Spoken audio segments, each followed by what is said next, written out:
덴버 시원장로교회 성도 여러분 반갑습니다. 오늘은 4월 15일 수요일 정확히 이달의 중간이네요. 오늘 우리가 함께 은혜 받으실 말씀은 역대상 21장 1절로 6절 말씀입니다. 오늘 말씀에 보면 다윗이 범죄한 이후에 이전에 한 번도 하지 않았던 그런 행동들을 하고 결국은 오늘 결정적인 큰 이제 죄를 짓게 되는데요. 이로 인해서 이스라엘 민족 전체에 징계가 임하게 됩니다.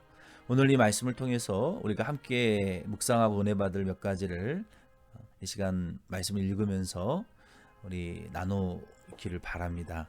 1절 말씀해 보니까 사탄이 일어나 이스라엘을 대적하고 다윗을 충동하여 이스라엘을 계수하게 하니라. 아멘.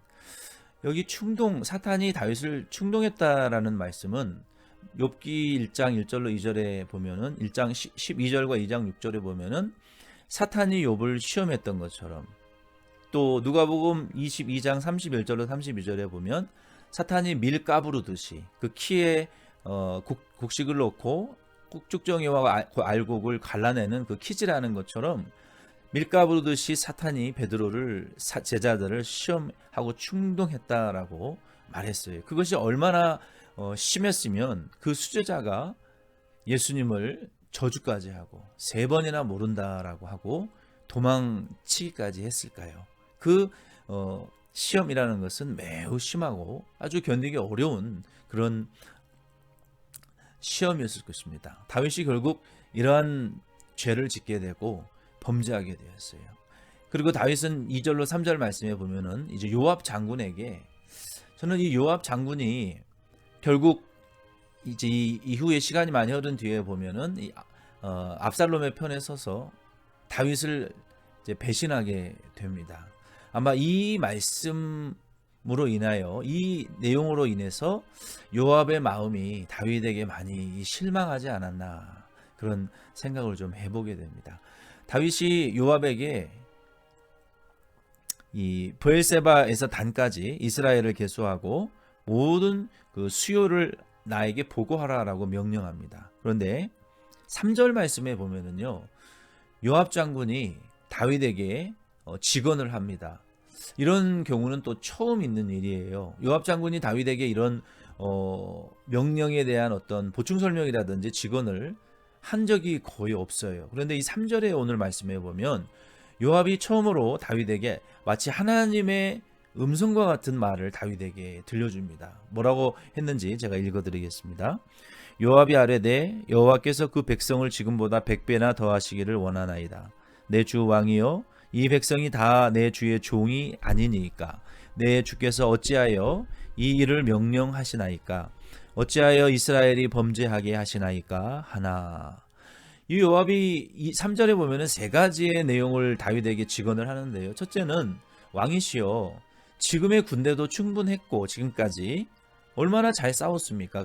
그러나 필요하시다면 100배나 하나님이 왕에게 군대를 더해 주실 것입니다. 근데 왜 그것을 계수하려고 하십니까? 또 두 번째 말은, 지금까지도 왕 다윗 왕에게 충성했고 얼마나 우리가 멋지게 믿음으로 승리를 지금까지 쟁취해 왔습니까? 그런데 왜 다윗 왕이시오 군대를 계수하고 당신의 종인 것을 다시 확인하려고 하십니까? 그리고 세 번째는, 이것이 하나님 앞에 당신이 하나님보다 왕이 군사력을 더 의존하는 것이 하나님 앞에 큰 범죄라는 것을 왕이 왜 알지 못합니까? 참 너무나 정말 하나님의 음성과 같은 이런 정말 충성된 이 요압 장군의 말을 다윗이 들었어요. 그러나 4절의 말씀에 보면 요압이 다윗의 명령을 거스르지 못하고, 즉 요압이 강압적으로 다윗의 말을 순종하게 합니다. 이 요압의 말을 들었더라면 정말 좋았을 거예요. 그러나 다윗은 그 요압 장군의 말을 듣지 않습니다. 4절로 이제 6절 말씀에 보면은요, 요압이 왕의 명령이 급하고 아주 강하기 때문에 모든 칼을 빼어 전쟁할 수 있는 남자들을 계수했습니다. 결과적으로 57만 명, 유다 이스라엘 지파에서 5절에 보면은 110만 명, 유다 지파 중에서는 47만 명. 그러니까 57만 명, 거의 160만 명에 가까운 군대가 개수가 됩니다. 엄청난 숫자이죠. 그런데 요압 장군이 왕의 명령을 기뻐하지 않았어요. 이게 받아들이기가 어려운 명령이었죠. 그래서 베냐민 지파 사람들의, 레위 지파와 베냐민 사람들의 그 군대 숫자들을 계수하지 않습니다. 이 말씀을 통해서 우리가 세 번째 받아들여야 될 교훈의 말씀은요. 두 번째 받아들여야 될 교훈의 말씀은 요압 장군의 직언과 같이 우리는 그 지위 고하를 막론하고 하나님 앞에 충성된 자의 조언과 직언을 우리는 무시하지 말아야 됩니다.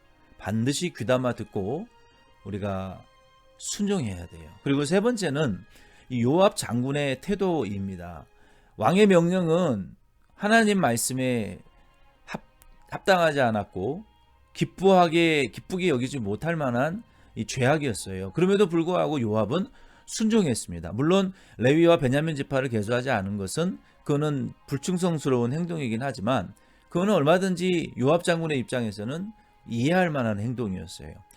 하나님께서는 이 지도자 외에 다윗의 잘못된 명령이라 할지라도 요압은 순종했단 말이에요. 저와 여러분도 우리가 교회 안에서 우리가 우상을 섬기거나 죄를 짓는 것에 대한 잘못된 윗사람의 명령을 순종할 수는 없습니다. 그거는 우리가 목숨을 걸고 순종할 수 없는 문제예요. 물론 지금 다윗이 인구조사를 한 것도 하나님 앞에 심각한 죄악이었어요. 그러나 이 요압의 태도가 참으로 위대한 점은 예를 들어서 지도자가 팥으로 메주를 쓴다라고 말한 것과 마찬가지예요. 그러나 요압 장군은 어떻게 했습니까? 팥으로 메주를 쓰라 하시니 순종하겠습니다. 그럼 결과는 어떻게 됐습니까? 다윗이 잘못됐고 요압 장군의 직언이 맞았다라는 것이 입증이 되었어요. 그래서 윗사람은 이러한 결과를 보고 자신의 잘못을 깨닫고 팥으로는 메주를 쓸 수 없는 것이구나. 이것을 깨닫고 결국은 회개하게 되는 거예요. 오늘 저와 여러분도 이 말씀을 통해서 우리가 때로는 교회에서도 가정에서도 직장에서도 사회생활 속에서도 윗사람이 잘못된 얼토당토 않은 명령을 내리고 억지를 부릴 수가 있어요. 그때는 우리가 그것을 지적하고 대항하고 당신이 잘못됐고 옳지 않다라고 우리가 대적하는 것보다는 그것이 정말로 심각한 진리의 문제가 아닌 경우에는 부당할지라도 우리는 그것을 받아들이고 순종해야 됩니다. 그러면 결국은 잘못된 명령이라는 것이 그 일이 진행될 때 사람들이 마음이 상하고 불화가 일어나고 일 처리가 정확하게 되지 않아요. 요압 장군이 레위와 베냐민 지파를 뺀 것처럼 일이 정확하게 진행되어지지 않고 문제와 갈등들이 이런 진행 과정에서 생겨날 때 윗사람은 그것을 보고 이렇게 일을 진행하는 것은 잘못된 것이구나라는 것을 그때 깨닫고 그리고 이 궤도를 수정하게 되어집니다. 이것도 하나님께서 일하시는 방법이에요. 우리 눈에 보기에 옳지 않다고 해서 부당하다고 해서 잘못됐다고 해서 아랫사람의 위치를 망각하고 윗사람을 바꾸려 하고 또 모든 것들을 개혁하려고 하는 이런 태도는 하나님이 좋아하시지 않는다는 거예요. 오늘 이 말씀을 통해서 오늘 저와 여러분은 다윗과 같이 우리도 잘못된 판단을 할 때도 있습니다.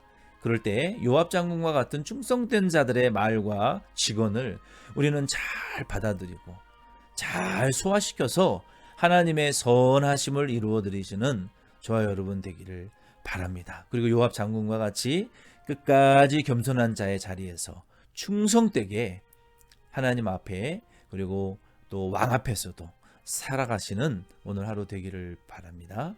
기도드리겠습니다.